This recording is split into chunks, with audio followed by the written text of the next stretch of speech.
So welcome to our mini blogs guys. तर बघूया आज किचन मध्ये काय बनवणं चालू आहे. पाटवडी. तर काय बनवणार आहे गाइज? पाटवडीची भाजी. पाटवडी. बापरे, ते मसालेवाली पाटवडी का? हो लाल लाल झणीत, मस्त झणझणीत. हो, कांदे कापून टाकायचे, भाजून टाकायचे छान. म्हणजे मी म्हटलं ती पुंगळीवाली बनवत आहे का? पुंगळीवाली नाही, साधीच पण झणझणीत छान हो ना. तर अगोदर तुम्ही काही कांदा भाजला का? हा कांदा आहे का? वाव. तर म्हणजे अगोदर कांदा भाजायचा.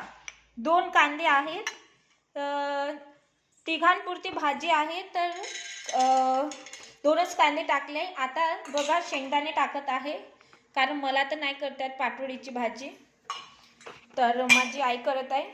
आजचं कुक माझी मम्मा आहे. आणि हे बघा माझी लच्छा पराठे रेडी आहे. हे मी 3 ते 4 लच्छा पराठे केले आहे, साजूक तूप लावून झणझणीत मस्त. आमचा राईस पण रेडी आहे. आणि हे बघा, बघा शेंगदाणे भाजले आणि त्यावर टाकलं बाजरा. बाजरा नाही, हे रिंगणी होई शाळेत, खूप बारीक आहे. बाजरा आहे का? तर बघा बाजरा टाकला आहे. हे बघा कसा फुटत आहे. आणि हे काय आहे? हे बघ खाली पडला. हे काळे मिरी आहे, पेपर म्हणतो आपण ज्याला इंग्लिश मध्ये ब्लॅक पेपर. तर बघा हे अगोदर आपण 2 कांदे छान लाल लाल असे भाजून टाकलेले आहे. आता शेंगदाणे टाकले, ते पण लाल भाजले. त्यात टाकले आहे ज्वारी की रिंगणी होई तर.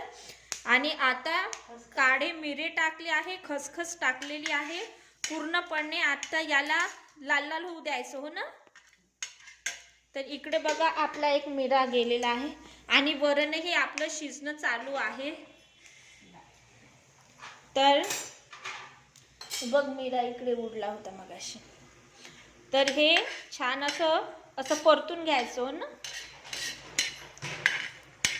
तर आमचे लच्छा पराठा, भात, वरण तर शिजत आहे आणि फक्त भाजी व्हायची आहे आमची. वरणात तर आम्ही तूपच टाकू घोटून, त्याला काही फ्राय नाही करायचं हो ना. फ्राय नाही करायचं ना आज, पण घोटणी वापर ना ग, ते दाळपुळण दिसते ना. तर हे बघा आता मसाला भाजणं सुरू आहे, नंतर याला वाटायचं हो ना. आणि खोबरं नाही टाकत का ताई तुम्ही? पांढरी भाजी मारते म्हणते बा खोबऱ्याने. म्हणजे ना खोबऱ्याने जे लाल तर्री आहे ती नाही येत हो ना. तिथे नको, ती वरच ठेव तेल सांग. अच्छा. आणि तो तसाच राहू दे, सकाळला धुवू नको. तर गाईज बघा आता आई वाटण सुरू आहे. हे बघा वाटत आहे. हे देवासाठी पोळी आहे, उद्या मग गायला देऊ. तर हे बघा वाटत आहे.